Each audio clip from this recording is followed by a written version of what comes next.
नमस्कार. आज होती वटपौर्णिमा आणि वटपौर्णिमेनिमित्त आजीने केली होती मस्त कटाची आमटी आणि त्यासाठी आधी तिने कांदा जो आहे ना तो भाजून त्यानंतर परत तेलात परतला आणि सर्व वाटणाचं साहित्यसुद्धा तिने त्यामध्ये परतून घेतलं.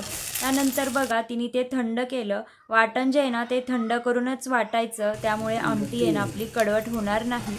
त्यानंतर मग तिने येळवणी आणि आपलं वाटलेलं वाटण घेतलं होतं. थोडीशी डाळ, कोथिंबीर, त्यानंतर कढीपत्ता आणि लसूण तेलामध्ये तिने मोहरी चांगली तडतवली.